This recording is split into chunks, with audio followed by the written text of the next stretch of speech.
জমি নিয়ে বিরোধ, স্কুলের প্রধান শিক্ষিকাকে কুপিয়ে হত্যা। এক বাথরুমে স্ত্রী সহ 5 ঘন্টা লুকিয়েছিলেন ওবায়দুল কাদের। ফ্যাসিবাদ তাড়াতে পারলেও জনগণ এখনো গণতন্ত্রের নাগালের বাইরে, বলছেন গয়েশ্বর। এবং সর্বশেষ জানাবো, পুতিনকে পাগল বলায় ট্রাম্পকে খোঁচা মেরে যা বলল ক্রেমলিন। শুনছিলেন সংবাদ শিরোনাম, এবারে বিস্তারিত। পুতিনকে পাগল বলায় ট্রাম্পকে খোঁচা মেরে যা বলল ক্রেমলিন। সম্প্রতি ইউক্রেনের রুশ হামলা নিয়ে পুতিনকে পাগল বলে কটাক্ষ করেন মার্কিন প্রেসিডেন্ট ডোনাল্ড ট্রাম্প। তবে তার এই প্রতিক্রিয়াকে আবেগের মাথারিক্ত প্রতিক্রিয়া বলে খোঁচা দিয়েছে ক্রেমলিন। ক্রেমলিন মুখপাত্র দিমিত্রি পেসকভ মস্কোতে সাংবাদিকদের জানিয়েছেন, ইউক্রেনের সর্বশেষ রুশ বিমান হামলা নিয়ে মার্কিন প্রেসিডেন্ট ডোনাল্ড ট্রাম্পের প্রতিক্রিয়া মাত্রাতিরিক্ত আবেগের ফল। ট্রাম্প নিজের ট্রুথ সোশ্যাল হ্যান্ডেলে লেখেন, রুশ প্রেসিডেন্ট ভ্লাদিমির পুতিন পুরোপুরি পাগল হয়ে গেছেন, কারণ টানা তৃতীয় রাতেও রাশিয়া ইউক্রেনের বিমান হামলা চালিয়েছে। ট্রাম্প বলেন, আমি সবসময় বলে এসেছি, কেবল একটি অংশ নয়, তিনি পুরো ইউক্রেন চান। হয়তো সেটাই সত্যি প্রমাণিত হচ্ছে। তবে যদি তিনি তেমনটা করেন, তাহলে তা রাশিয়ার পতনে ডেকে আনবে। এক পৃথক বক্তব্যে মার্কিন প্রেসিডেন্ট আরো বলেন, আমি যা দেখছি তাতে আমি মোটেও খুশি নই। আমি জানি না ওর কি হয়েছে, কি সর্বনাশটাই না করেছে, অনেক মানুষকেও হত্যা করেছে।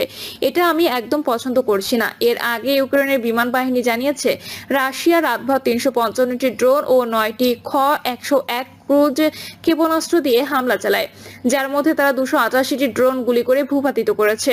এদিকে ট্রাম্পের বক্তব্য প্রসঙ্গে রুশ প্রেসিডেন্টের মুখপাত্র দিমিত্রি পেসকভ বলেন, এটা নিঃসন্দেহে একটি গুরুত্বপূর্ণ মুহূর্ত এবং এটা সবার আবেগঘন প্রতিক্রিয়ার সঙ্গে সম্পর্কিত। আবেগ মাত্রাতিরিক্ত হয়ে পড়েছে, সেটাও স্বাভাবিক।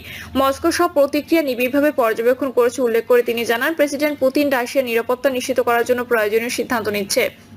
এ সময় রাশিয়া ও ইউক্রেনের মধ্যে প্রত্যক্ষ আলোচনা শুরু হওয়াটাকে একটি অত্যন্ত গুরুত্বপূর্ণ অর্জন হিসেবে দেখা হচ্ছে উল্লেখ করে পেসকভ বলেন, এই আলোচনা আয়োজনের ক্ষেত্রে যুক্তরাষ্ট্র বিশেষ ভূমিকা পালন করেছে। তার ভাষায়, এই আলোচনার প্রক্রিয়া শুরু করতে সহায়তা করার জন্য আমরা সত্যিই কৃতজ্ঞ, যুক্তরাষ্ট্রের প্রতি এবং ব্যক্তিগতভাবে প্রেসিডেন্ট ট্রাম্পের প্রতিও। তবে দ্বিতীয় দফায় আলোচনার সময় ও স্থান নিয়ে এখনো কোনো চূড়ান্ত সিদ্ধান্ত হয়নি বলেও জানান ক্রেমলিন মুখপাত্র। প্রিয় দর্শক, এই ছিল এখনকার সর্বশেষ সংবাদ। আপডেট সব সংবাদ পেতে চ্যানেলটি সাবস্ক্রাইব করে বেল আইকনটি ক্লিক করে রাখুন। জমি নিয়ে বিরোধ, স্কুলের প্রধান শিক্ষিকাকে কুপিয়ে হত্যা। মৌলভীবাজারের কমলগঞ্জে জমি সংক্রান্ত পূর্ববিরোধের জের ধরে দুপক্ষের সংঘর্ষে রোজিনা বেগম নামে এক নারী শিক্ষিকাকে কুপিয়ে হত্যার অভিযোগ পাওয়া গেছে। এ ঘটনায় 3 জন আহত হয়েছেন। নিহত রোজিনা বেগম স্থানীয় নবদূত পাঠশালা কেজি স্কুলের প্রধান শিক্ষক। নিহত নারী একই এলাকায় মৃত নিজাম মিয়ার মেয়ে। আহতরা বলেন, ধলাইরপাড় এলাকায় মৃত চেরাগ মিয়ার ছেলে জালাল মিয়া, ভাসানীগাঁও গ্রামের মৃত নিজাম উদ্দিনের ছেলে হারুন মিয়া, তার স্ত্রী নুরুন্নাহার লুবনা, আব্দুর রহিমের ছেলে রেজাউল আহমেদ সাগর ও সাগরের মামা আজগর মিয়া। কমলগঞ্জ থানার ওসি সৈয়দ ইফতেখার হোসেন বলেন, এই ঘটনার সঙ্গে জড়িত 3 জনকে আটক করা হয়েছে।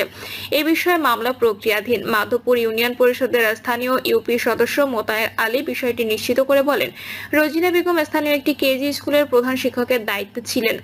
স্থানীয় ও নিহতের পরিবার সূত্রে জানা যায়, ভাসানীগাঁও গ্রামে আদালতে নিষেধাজ্ঞা থাকার পরও সোমবার সকালে ফেকু মেশিন দিয়ে কৃষি জমির মাটি কাটাচ্ছিলেন স্থানীয় আব্দুর রহিম। খবর পেয়ে জালাল মিয়া মাটি কাটে বাধা দেন। পরে আব্দুর রহিমের ছেলে সাগর, তার মামা আজবর মিয়া ও মনির মিয়া সহ কয়েকজনকে দেশীয় অস্ত্র নিয়ে হামলা চালান। হামলায় জালাল আহমেদের পায়ের রগ কাটা পড়ে। কুপিয়ে রক্তাক্ত করা হয় রোজিনা বেগমকে। পরে স্থানীয়রা আহতদের দ্রুত উদ্ধার করে কমলগঞ্জ উপজেলা স্বাস্থ্য কমপ্লেক্সে নিয়ে গেলে কর্তব্যরত চিকিৎসক রোজিনাকে মৃত ঘোষণা করেন। আহতদের মৌলভীবাজার সদর হাসপাতালে প্রেরণ করা হয় বলে জানা গেছে। এক বাথরুমে স্ত্রী সহ 5 ঘন্টা লুকিয়েছিলেন ওবায়দুল কাদের। ছাত্র জনতার গণঅভ্যুত্থানের মুখে গত বছরের 5ই আগস্ট ক্ষমতাচ্যুত হয় আওয়ামী লীগ সরকার। সাবেক স্বৈরশাসক শেখ হাসিনা তার নেতাকর্মীদের ফেলে পরিবারের লোকজনদের নিয়ে পালিয়ে যান ভারতে। ক্ষমতায় থাকাকালে যেসব কেন্দ্রীয় প্রভাবশালী নেতা বক্তৃতা বিবৃতি দিয়ে মাঠ কাঁপিয়েছেন, তাদেরকে দলের দুঃসময়ে পাশে পাননি আওয়ামী লীগ নেতাকর্মীরা। চরম দুঃসময়ে যেসব নেতা দলীয় কর্মীদের পাশে ছিলেন না, তাদের মধ্যে অন্যতম আওয়ামী লীগ সাধারণ সম্পাদক ও সাবেক সেতুমন্ত্রী ওবায়দুল কাদের। গণফুতানে দীর্ঘ সময় কেটে গেলেও তিনি টু শব্দটি পর্যন্ত করেননি, ছিলেন আড়ালে। অথচ আগে প্রায় প্রতিদিনই বিরোধী দলকে নিয়ে উস্কানিমূলক বক্তব্য দিতেন তিনি।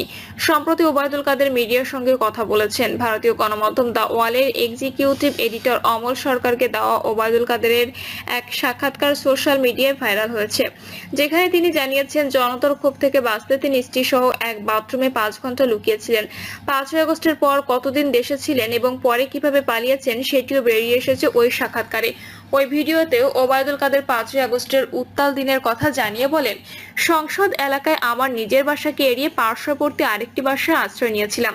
তখন চারদিক থেকে মিছিল আসছিল। এটা আসলে ছিল প্রধানমন্ত্রীর গণভবন কেন্দ্রিক।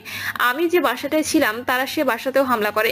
তারা জানতো না যে সেখানে আমি আছি। ওবায়দুল কাদেরের ভাষ্য, আমি আমার স্ত্রী সহ বাথরুমে লুকিয়েছিলাম। অনেকক্ষণ ছিলাম, প্রায় 5 ঘন্টা। তারপর একটা পর্যায়ে তারা বাথরুমের ভেতরে কমোড, বেসিন এগুলো লুটপাট করেছে। আমার স্ত্রী তখন বাথরুমের দরজার সামনে দাঁড়িয়েছিলেন। তিনি বারবার বলছিলেন যে আমি অসুস্থ, যাতে করে তাদের প্রবেশ ঠেকানো যায়, কিন্তু তারা জোরপূর্বক ভেতরে ঢোকার হুমকি দিতে থাকে।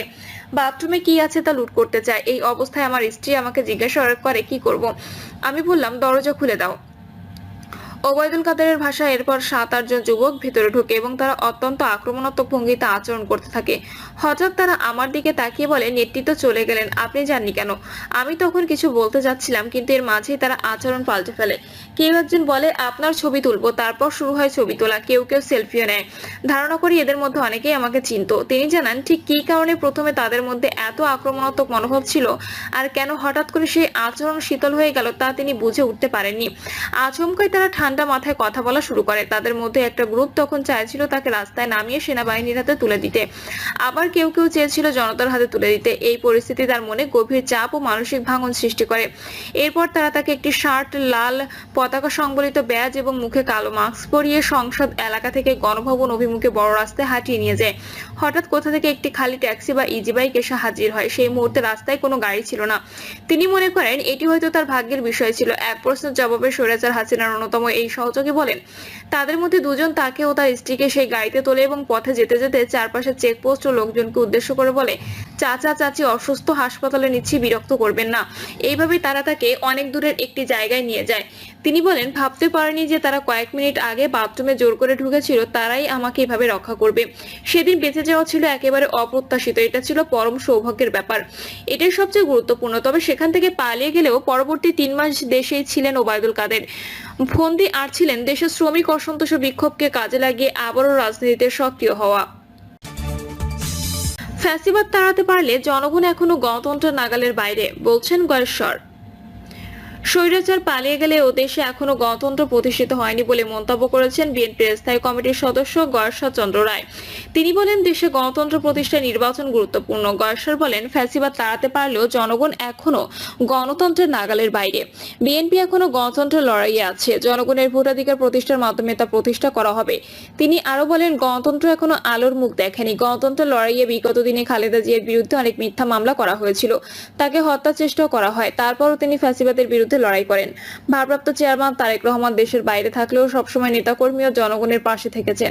তিনি পুরো জাতিকে ঐক্যবদ্ধ রেখেছেন। ছাত্র জনতার আন্দোলনেও সহযোগিতা করেছেন বিএনপি।